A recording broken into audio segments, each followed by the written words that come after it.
But I want to welcome the Grasshopper team. I want to welcome everyone in Career Karma who joined. A lot of people in Career Karma are learning how to code. They're learning JavaScript. They're learning how to become an engineer. A lot of them are already using the Grasshopper app. How many people, just so the Grasshopper team sees the numbers, how many people have downloaded or are using the Grasshopper app? Let's see it. So if you look at the chat, there's quite a few people now. Nice. Oh, that's amazing. And I've seen a lot of comments in the groups too of people just saying how much they love the app. So I'm excited to ask you some questions and then open it up for the community to ask all of you questions too. And I think we'll just start off by giving you a chance to introduce yourself. So I'll start. I'm Laura. I founded Grasshopper about 2.5 years ago. And just a bit about my background. I grew up in a very small farm town type place. And so I didn't know what coding was until I got to college, and then felt super overwhelmed and like I didn't belong in any of those computer science classes. I was often the only woman, and there's all these words and jargon and everything that I just didn't understand. And so I was lucky enough to have enough people encourage me to keep going, and then ended up getting a job at Google, which has been super, super awesome. But I think that where I really wanted to take my career was trying to see if I could bring more people along and not experience the kind of alienation that happens when you start learning to code.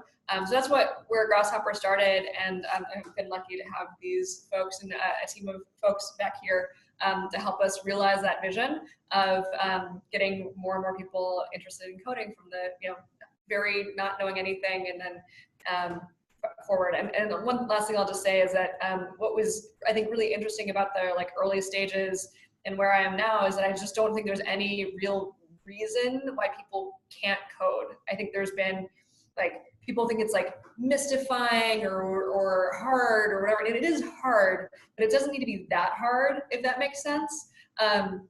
Because I think that there's all these artificial barriers. There's all this jargon, there's the tools suck.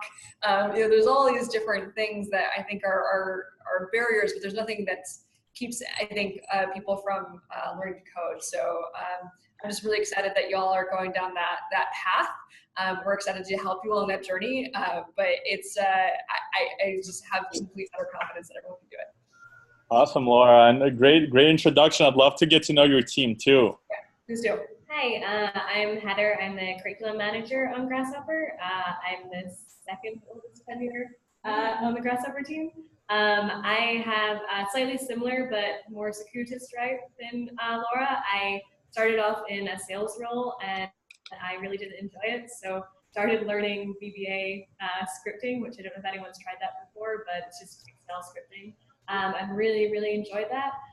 So I ended up, all my coding knowledge is completely self-taught, and that puts me in a really good position for our users because they're also being self-taught. And so I remember all the things that were just assumed while I was learning that I had to take the very hard route in terms of understanding why that works that way. And awesome. You're in the curriculum? Yeah, I'm the curriculum manager. Cool. Just wanted to make sure. Yeah, cool. And Michael, if you don't mind scooching in a little bit so we can see you too. Awesome. Yeah.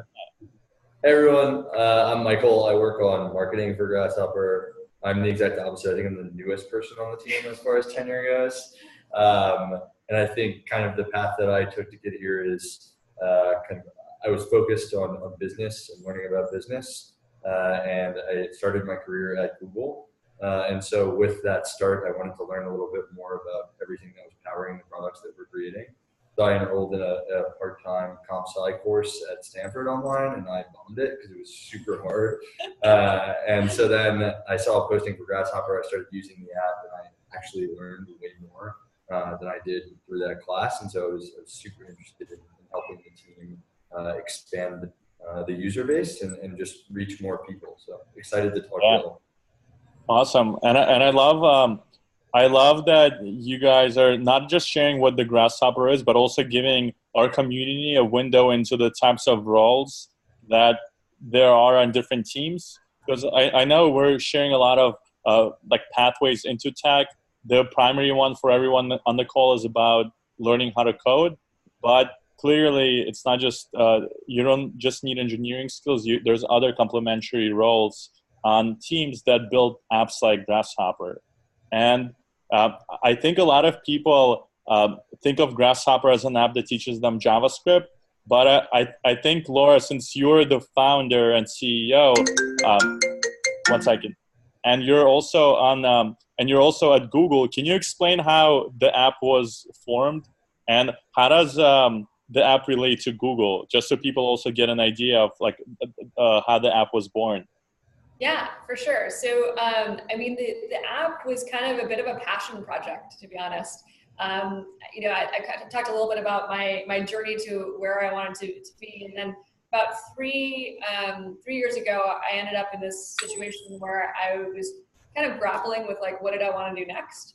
And was really inspired by like Duolingo, basically, and thought like, well, you know, if it's, you know, really easy to learn how to learn a new language, why can't it be that way to learn to code? And so I ended up going down a path of like pitching the Area 120 incubator. So for a long time, with how does Grasshopper relate to Google, it was like, well, I was getting a Google paycheck, but basically everyone else that I would talk to would be like, you're gonna try to teach people to code on a phone?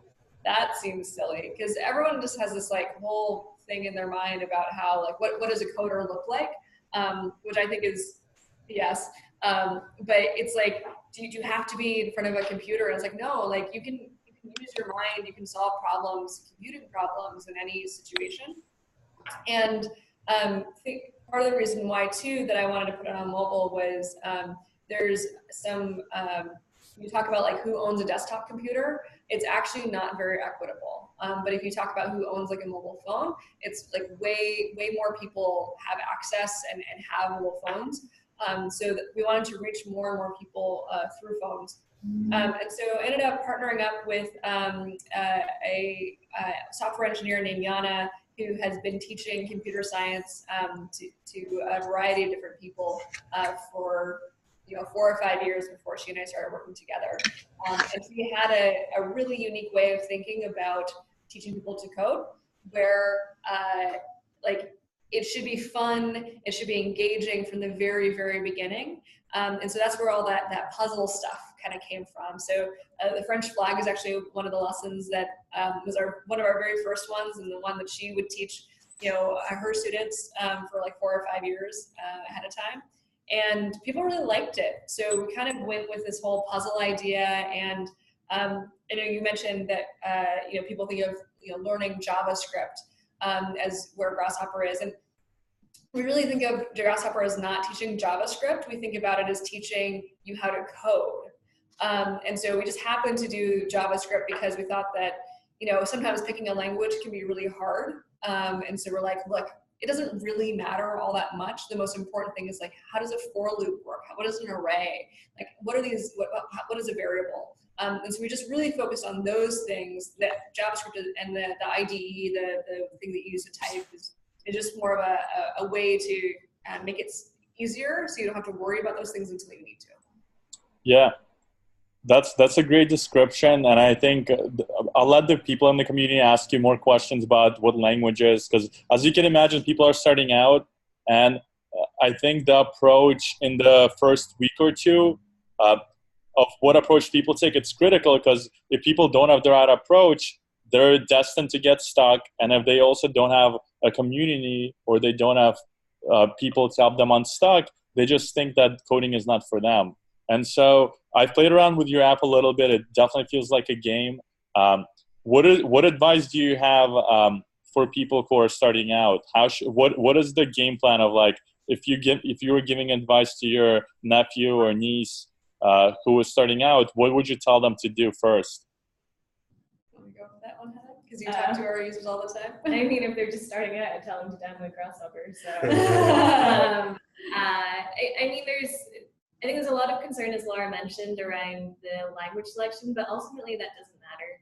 As long as you pick a language that's used commonly, like Python, JavaScript, C++, Java, you're going to be building on skills that are relevant for the workplace.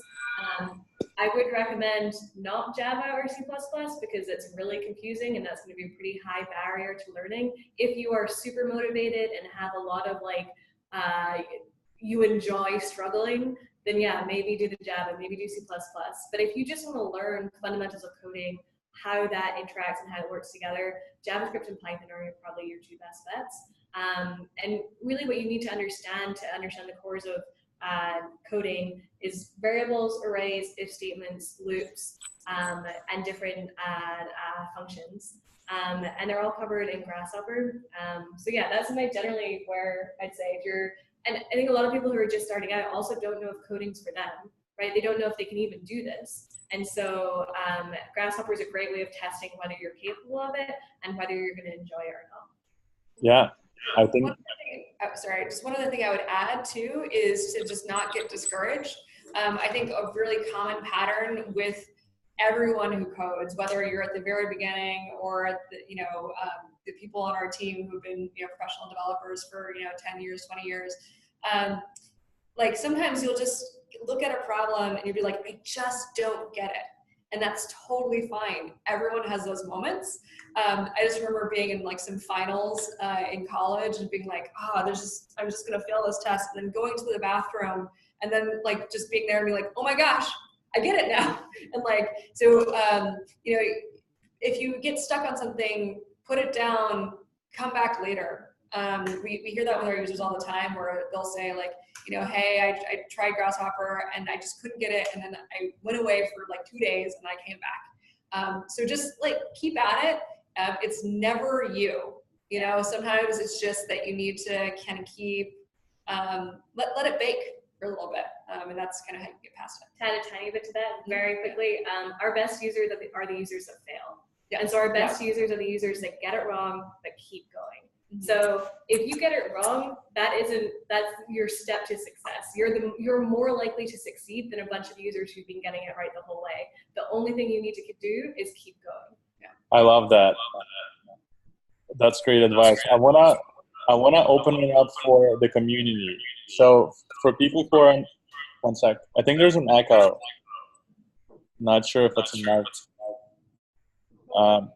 But feel free to unmute yourself and ask the Grasshopper team any questions. I know I have a bunch, and you probably have some questions too. So unmute yourself or post your questions in the chat. Hi, I'll start off first. I'm Capucine. So I'm curious. I'm just starting off into coding. I'm just starting my prep course. I've seen a lot of the common course pipeline for starting the prep course is HTML and CSS. Sorry, that's my son. So I wanted to know. Okay, say hi. Hi. All right. Hey. And so my question is like, why start off learning JavaScript and not like going the normal route of immediately going to HTML and CSS languages? Yeah, that's a really great question. So let me kind of describe the difference between JavaScript and Python versus HTML and CSS. So HTML and CSS, they're more scripts that construct web pages, and they're very much limited to only being on websites. So if you're only focused in like web page development, and that's what you're really interested in doing, HTML and CSS are great starting points. They're fairly straightforward, and they're not using a lot of like the core computer science concepts. They're just kind of like read and return. Whereas JavaScript and Python are actually programming languages. And the difference there is that in JavaScript and Python, you can use variables, use different data types, you have loops, you have conditionals, and you can use both of those outside of a web environment. So you can program JavaScript to create an application or a platform or even an app. Like our app is written in a type of JavaScript. So that's the difference between like whether you should start with HTML or JavaScript Python. In terms of difference between JavaScript and Python, it's kind of more like what's available to you and what resources are available to you. They're both great languages. They're both used a lot. In terms of JavaScript, the reason that we picked it is that it's used by 70% of professional programmers. So it's very ubiquitous within the actual working environment. So if you can say that you know how to learn, you know how to code in JavaScript, that's going to position you pretty well in terms of future employment. Okay, thank you. I just want to say real quick before the next question that I love the app. I've been using it on my free time throughout work. I work remotely, so keep up the great work and thank you guys. Awesome. Thank Thank you so you. much. That's a great question. Great question. Hello, everyone. How you doing? Greg Jordan, FFT squad, Lambda student. So my question is just for the next level coder. Like, I'm in school now and I'm taking JavaScript now, so I'm pretty much covering the fundamentals. How does Grasshopper cater to that person that gets into applied JavaScript and higher level learning in JavaScript? Also a great question. I think we can tell them a little bit. Okay, It's coming soon. It's coming soon. So we're actively working on it. We're very, very soon going to be launching a course that deals with interview style questions. So when you go to technical jobs, they tend to ask you like a series of questions that are about problem solving. And so we're going to launch a course that teaches you through the basic steps of problem solving and how to address these kind of scoped problems. Oh, that's awesome. And on your phone. Hello? And on your Hi, phone. this is Still Mike. on your phone, yeah. Thank you. Hello? All right, I'll take the next question. Name's Mike. Nice to meet you all.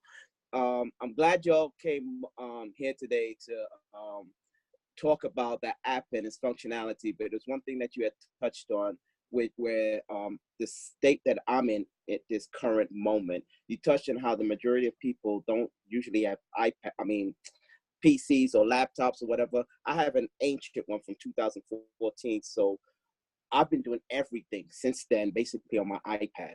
I've been just utilizing my iPad for everything. So I'm glad and I'm happy that y'all made this app that I could utilize. Now, how far can I take this where I believe I've registered, but I haven't ventured into it. How far can I take this app utilizing Grasshopper with my iPad in my journey? Or do I still have to purchase or upgrade my PC? I have some thoughts there. So I think that so if you're just starting off, use Grasshopper. It's a good way to like reduce the number of keystrokes when you're on mobile and also learn some of the basics. But there's also some apps that are out there that will allow you to code on your iPad. There's a number of professional programmers, I think that you can't program without a desktop computer. I think it all kind of depends on what you're programming and in what circumstances.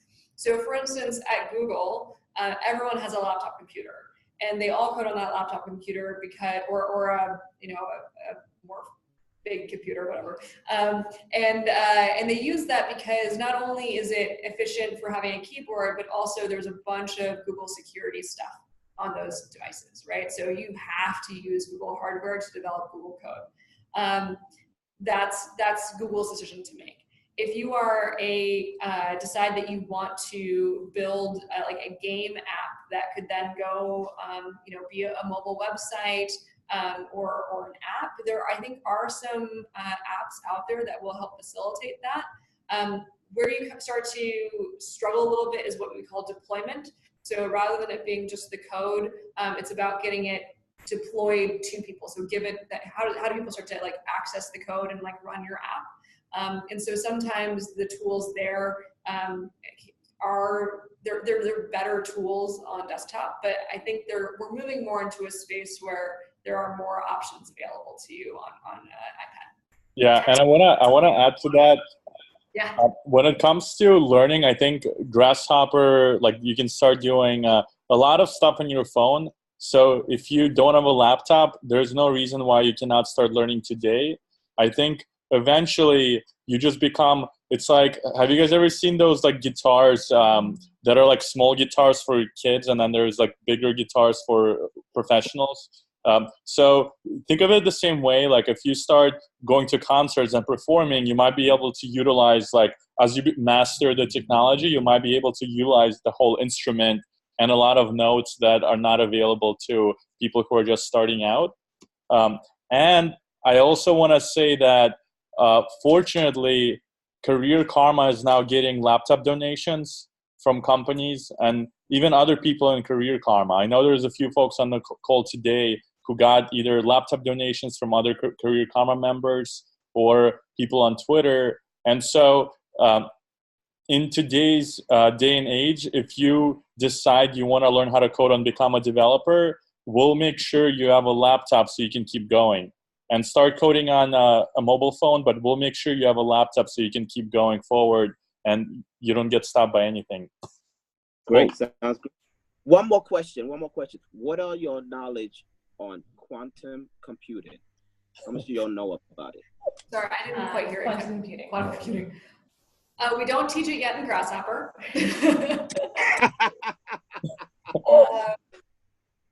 Beyond that, I've read some really awesome articles about how it could be really amazing, but it's not going to be mainstream for a while. So I don't know if Career Karma is thinking about any quantum computing boot camps, maybe. I think we're going to focus on just like our goal is to get people into the jobs as soon as possible. And yeah, and then we'll help them learn AI and computers that code themselves.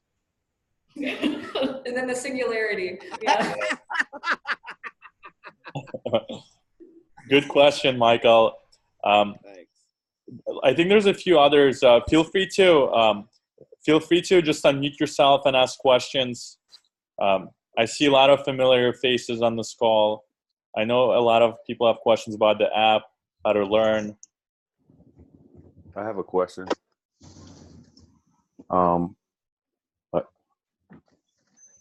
Thank you for making the app. I enjoy it. I don't get on as much as I want to, but it's really great. And thank you for making it, because like it really helps out, like just from basic learning, and then you can move yourself up. So thank you about that.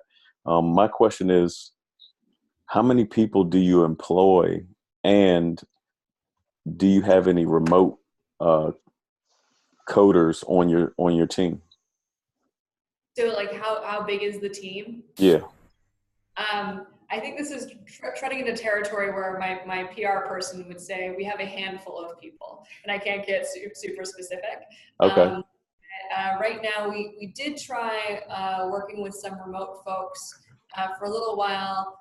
We might again in the future, but it ended up being kind of challenging with the time differences and everything. So I think that that's kind of like where we are right now, and I think that as many of the folks on this call are thinking about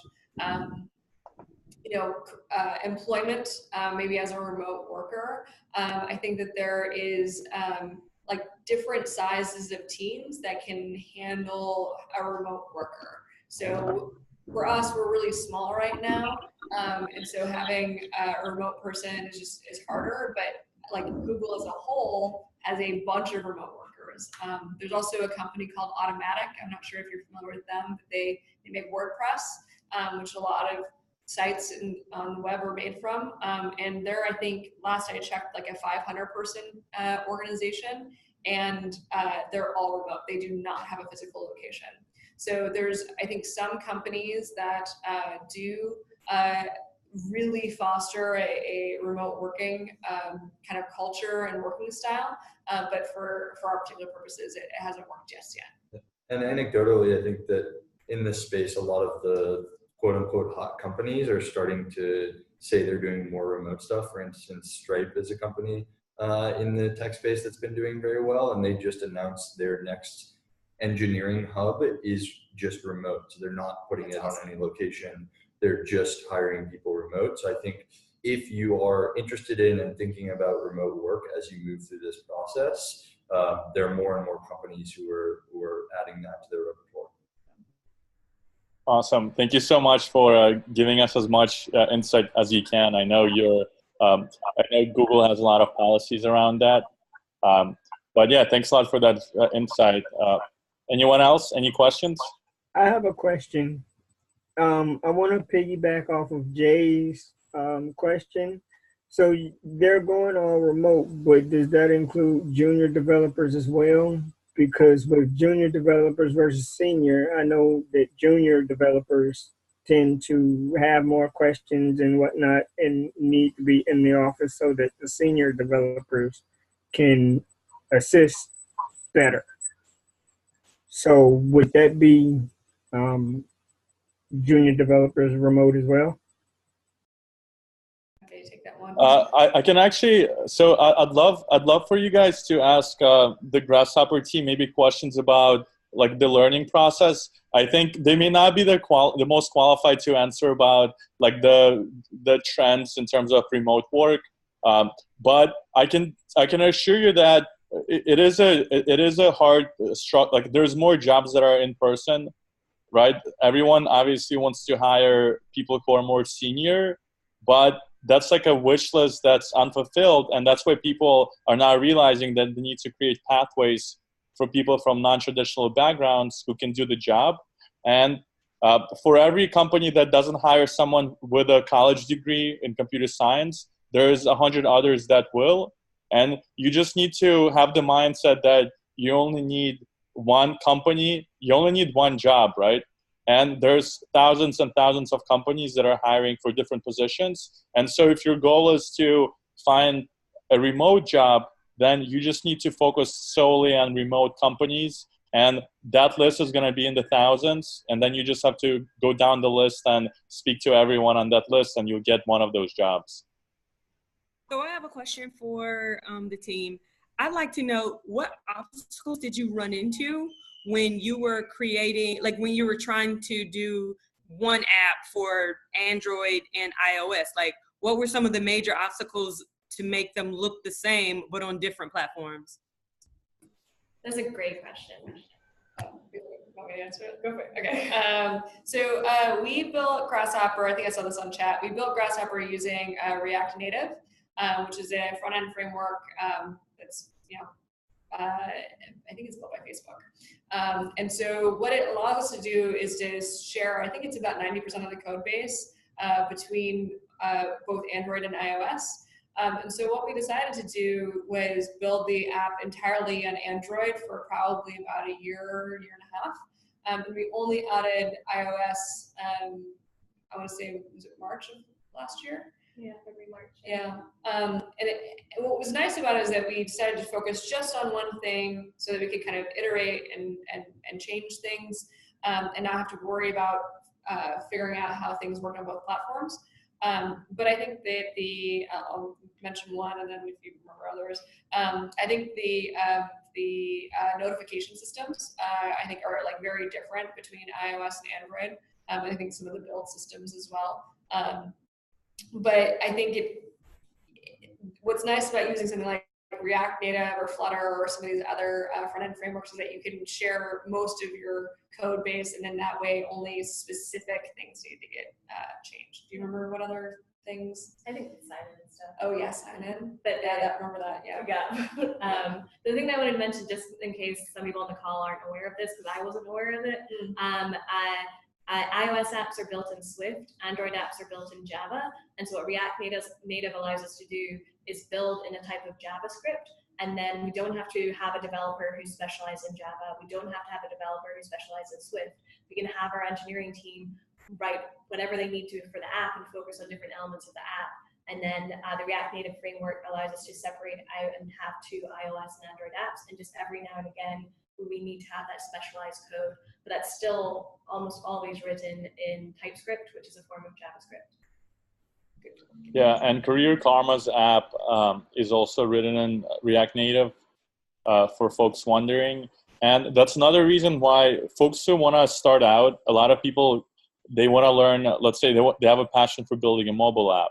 So they download like the iOS SDK, like Xcode, and a lot of the time what people will realize is that the beauty of JavaScript is you can just start coding in your browser and you don't have to download any tooling.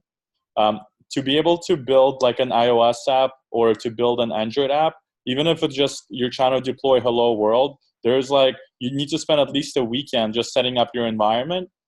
And as a newbie, you want to be able to have an idea or have something you want to build that's simple and get it up on a web page as soon as possible, and not get down into the nitty-gritties of messing around with your environment. So I would just say, if you're just starting out, just start using JavaScript. It's about the concepts and what you do with it, not what apps you're going to be building. I wanted to ask the Grasshopper team, so you all have different lessons, different modules. What is the process of, like, how does this actually get created from an idea to something that the user gets to actually use? What are all the steps that goes into the behind the scenes for you to release like a new lesson or come up with an idea of what the student is going to be learning? Yeah, it was definitely me. So we've almost just completed a new course, which was this kind of interview style course I was talking about. So I can kind of talk through that whole process. So we start off with an idea, and that idea can come from a lot of different sources. Sometimes it's something that we've seen in the industry. Sometimes it's from teams we're working with within Google, giving us some direction. And so we take that idea and we start breaking it down. What does that mean? So in this particular case, we were like, well, if we want to do an interview style course, we should start looking at interview style questions and then working backwards from there. So we take an example interview style question and we work backwards from there. What skills are in that question, and where are students currently at if they have gone to finish the first course or second course? What is the gap between that skills and that that interview question versus what we've taught them so far? And so we break that down and we create basically a design doc, and we share this with a bunch of people. So we have a lot of academic advisors and engineers who are working in the industry and engineers who actually lead interview questions. So we get a bunch of feedback from that, and we're able to bring that all together to create a really great project plan. And so once we have the project plan, that's when the work starts. And so the project plan. You're doing work the entire time. So that's when we have some amazing curriculum specialist developers, and they're the ones that are building our lessons.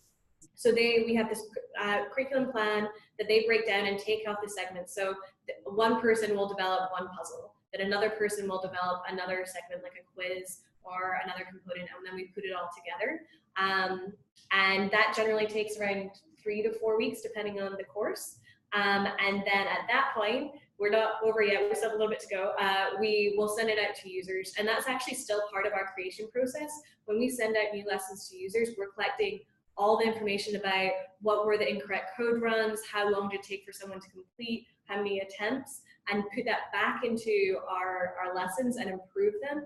And so then it's not just maybe 3 or 4 weeks after new content goes out that we would consider it complete.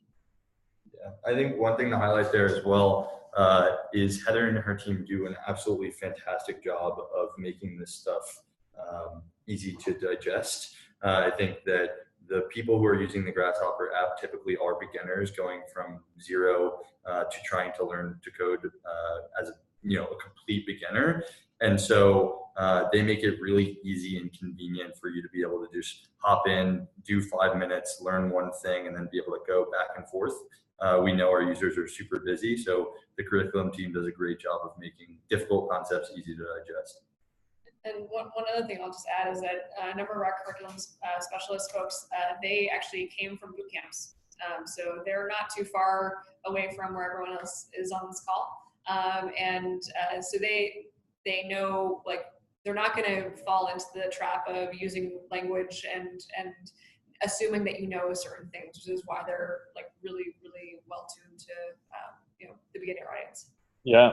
What is your take on where like the whole education space is heading? As you said, there's more people now with mobile phones than laptops. You mentioned you all are hiring people who went through coding boot camp, so they don't have traditional computer science education. What advice do you have for people who are kind of preparing for their next career for the next 5-10 years? What do you think they should emphasize and focus on to have the most leverage in the decision that they're making now? No pressure.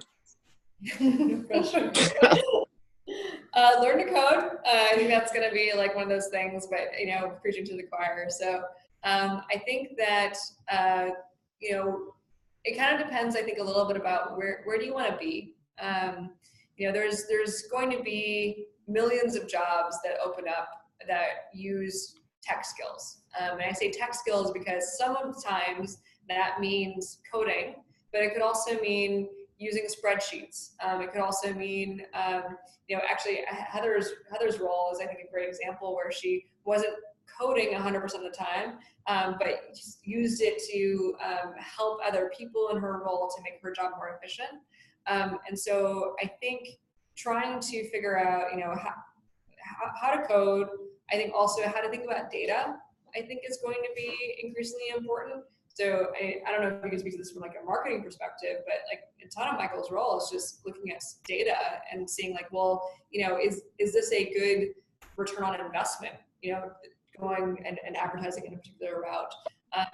Data, I think, is getting more and more relevant and allows people to make better decisions. And so I think to be relevant in the next 5 to 10 years is learning how to think programmatically, which also means thinking logically and using numbers. And then you can, apply that to anything. But I think those skills are going to be necessary. So that's my little something. Do you all have any thoughts about 5, 10 years? I mean, from a practical perspective, I think there will be a divergence away from traditional education, just because there are so many barriers to going through traditional education right now, which means that companies will start looking for other ways to determine someone's capabilities. So right now we just see the movement away from that, and what people tend to be looking at when you're on the hiring side is experience or non-traditional forms of education. So a boot camp, for example, would be a non-traditional form of education. Experience would maybe be something like you volunteered with your local animal shelter and you redid their website, and now you have that website as part of your portfolio. And so I think there will be more and more of that. We won't care as much about university you went to, and more about what your portfolio shows or other non-traditional forms of education. Nothing really to add there. I think they both kind of nailed it. We'll see. We'll Cool. get 5 to 10 years. What else? What other questions do people in Career Karma have? I have another question. I know you say you have a team, and when y'all come up with ideas, great ideas, y'all deploy them and y'all make it happen. Have you ever had somebody that from the public that experienced the app and had made some suggestions that y'all applied to these changes that y'all made or upgrades to the app? Yep. I actually think I saw a chat fly by, which is it possible to log into Grasshopper without a Google account? Which we had lots of back and forth about, but we actually just rolled out this past week because so many people have requested it. So that's Still an A/B testing. Oh, sorry. Yes. All right. Well, I think it's good. So. You're seeing the sausage be made, the process be done right there. Because I bring that up. I bring that up because once I test it out, I would like to critique it, but not whether it's in a negative format or in a positive format. I am very opinionated, and I would like to express my opinions, and especially if I have a way to to advance this technology, I would like to address that. Is there some suggestion box or comment field where where we could enter this, or is there a way that I could reach out if I have a fantastic idea that I'd like to display? It's a really good point. So something that's hugely important to us is user feedback. So within the app, there is the ability to report a problem or offer a suggestion. And we get suggestions from users all the time that we implement. And it's actually been a core tenet for us for a very long time now that we make it really easy for users to provide feedback, and that on the team side, that we're triaging that feedback effectively and making sure that the right information is being shown to the development team. And so yeah, if you go through the app and you have suggestions, we are all ears. We're just here to serve you. And so if you find something annoying or you think that something additional would have a really big benefit, we want to hear about those features, and that helps us to prioritize. Maybe you're going to request something that someone else has requested before, but you just requesting it helps us to prioritize it higher because there's more people asking for it. And just to give people a glimpse of kind of Great. different careers in tech as well, I think from a marketing perspective, like product marketing at a tech company is typically all about understanding the users and what they're asking for and what they want from a product perspective. And so a lot of my job is also monitoring social media and looking at the way users are reacting to the experience and trying to provide that feedback back to the team so that they can make changes based on what users want. And one last thing I'll add is that you talked about being positive or negative, etc. I don't think there was any criticism that I have heard that was not warranted. I think the thing though that can put a positive spin on any piece of feedback is saying something like, "This is my critique, and I wish that it did this thing differently." So this is what my hope is. Perfectly said. Perfectly said. Love it. And not related to that, but I'll just say, I think you can also use the hashtag Grasshopper and hashtag Career Karma.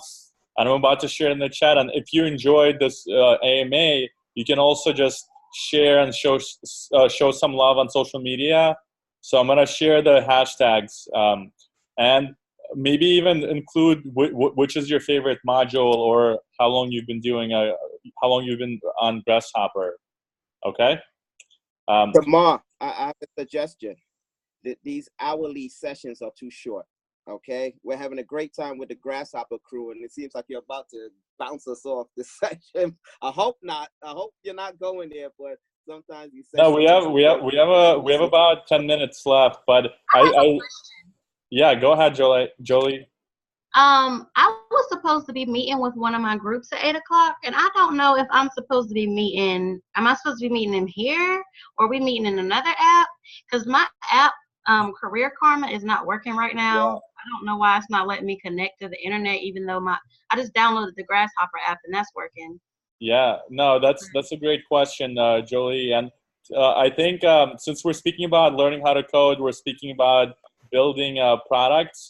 Sometimes these products break, and before the meeting, I actually sent out a broadcast. This is a new feature that we're beta testing, and it ended up bringing down our server. So Arthur is our CTO. Arthur is resetting the server, but it should be up in the next 10 minutes. I'm glad that all of you are paying attention, though. In terms of your meeting, I think if your squad is on this call, I think they can probably drop a Zoom link in the chat, and then you can look at a different Zoom link. Okay. I don't know if my squad is in here, but if you are in here, I'm in the wizarding one. The wizard and tech. Yeah. Yeah, if you are, just drop the Alyssa. If you gave her your email address when she asked, she sent you a reminder to your email. They'll have the link to join. Yeah, I gave her my email. Okay, so let's take it. Sorry for the for our app going down. Maybe Alyssa, you can message the Zoom link directly to Jolie using Zoom chat. But we have about 10 minutes left of this call, and I'd love to ask the Grasshopper team what their advice is with dealing with imposter syndrome outside of just building your app, just in general, because people think that. I think part of imposter syndrome is people just think it's them who has it. But in your life, when do you usually encounter imposter syndrome? How do you overcome it? I would love to hear your team talk about it a little bit. Oh, that's such a great question. Yeah. So I would say I've been at Google for 6.5 years now, and I probably feel imposter syndrome like almost every day. Oh, we should work on that. You belong. It's here. There's just so many smart people, and they're just so smart, and it's intimidating. And I think that no matter what company you end up working for, you are never going to know everything that the person sitting next to you knows. So they're always going to seem really smart because they're going to know all these things that you don't know, and you don't. It's very hard for you to realize what you know and they don't know, and very hard for you to see that sometimes when they're talking about something that just seems astronomically intelligent, and you're like, how did you ever understand that? When then 5 minutes later, you'll be talking about something that they've never heard of before. So imposter syndrome, I think, just exists with everyone, and it just takes a while. For me, it's just I got used to it, so Maybe there's like a better way of handling that. I don't know. I think a lot of what you said resonates in the sense that like, I mean, feeling it all the time. I think that one thing that I feel like I try to do is like just build kind of my squad around me. You know, I have an amazing team, and then outside of work, I have like a group of women that I get wine with, and we just talk about how awesome each other are, and often like we know enough about each other's lives that we can be like, hey, look, I know you need to brag about this thing, tell people about it. So I think that can be helpful, but I also just think that thinking about like who do you feel imposter syndrome about, I think sometimes like there's some people who like put on this front of I know everything and I need to like intimidate you with how much I know and make you feel bad. And like more often than not, those people have no clue what they're talking about. And so I think that like where I'm at is like I've seen enough people put on that front to know that they're like just that it's fake, that it's a show, and that the best, smartest people like know how to talk to anyone, and they love, you know, answering questions. They love being able to like, you know, being able to take a thing from like super complex to really simple. And so if you can find more of those types of people in your life, then like great. And then if there's someone who's like trying to like bring you down with trying to like, I don't know, just trying to sound like they belong and you don't, like that's just a clear sign that they don't belong and that they're just weird and you should avoid them. Yeah, I mean, I agree with everything that Heather and Laura said. I think, I don't know, especially at Google, imposter syndrome is something that I think everyone struggles with, to the point that we cover it in orientation and talk about like the fact that people have these thoughts and go through this.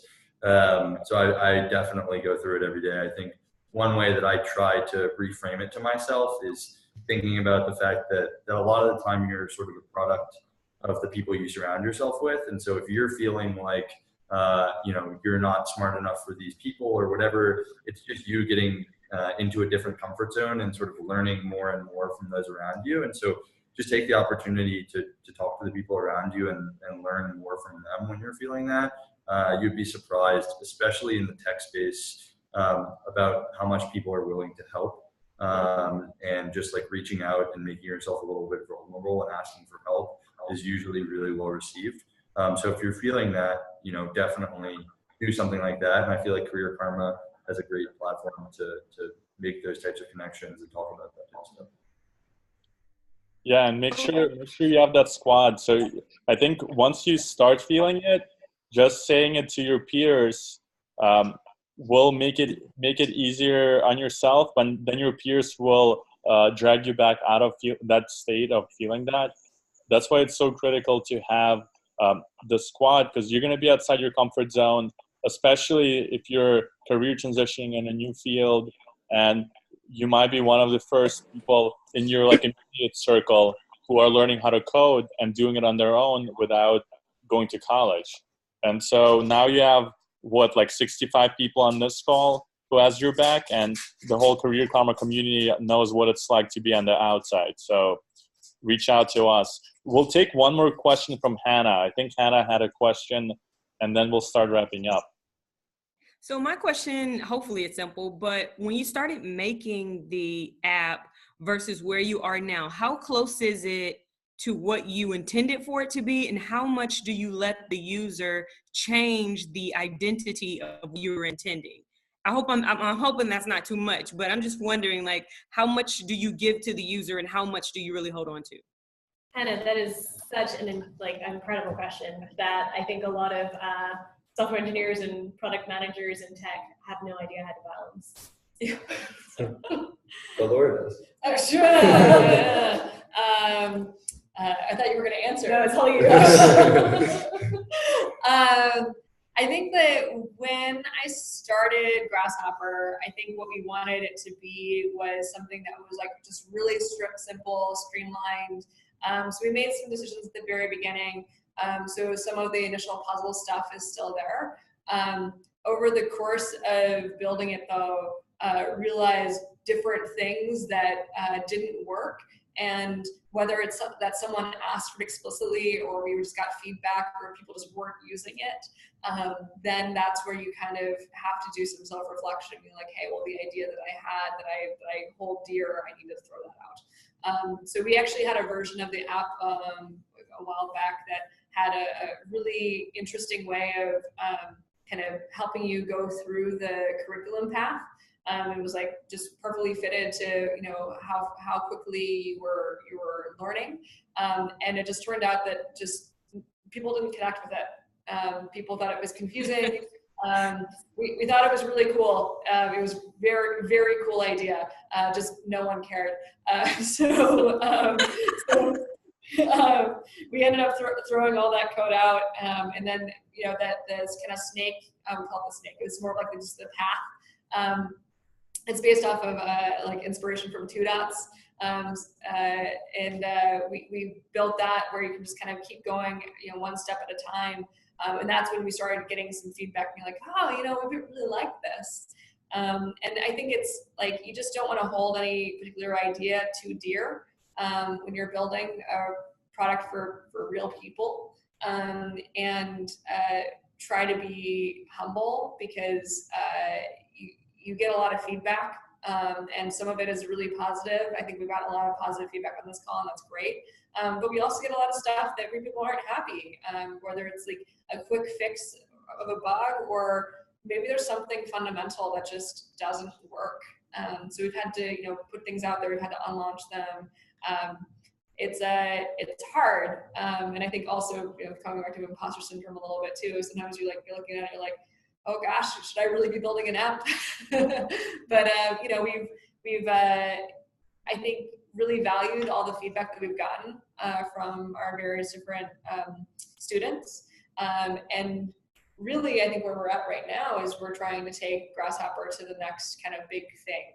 So if you all have ideas about what that might be, send us an email, or I'm on the Career Karma Reach app. out on Career Karma. Yeah. I know, Laura, you have an account. What about everyone else?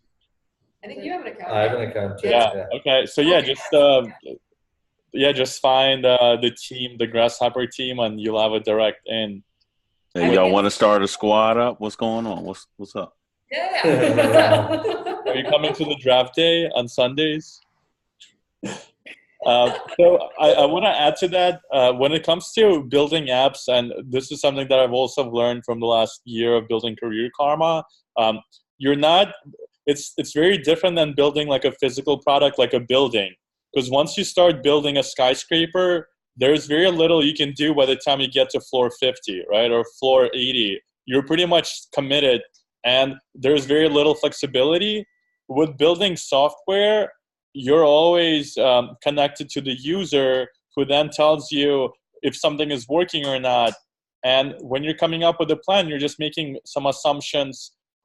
It's kind of like scientific, almost like you're like a scientist in a lab that's trying something out, and 9 out of 10 times it's probably going to fail, and 1 out of 10 times it's going to work, and then you'll just keep it and develop it more. And that's actually how the idea for the squads came about.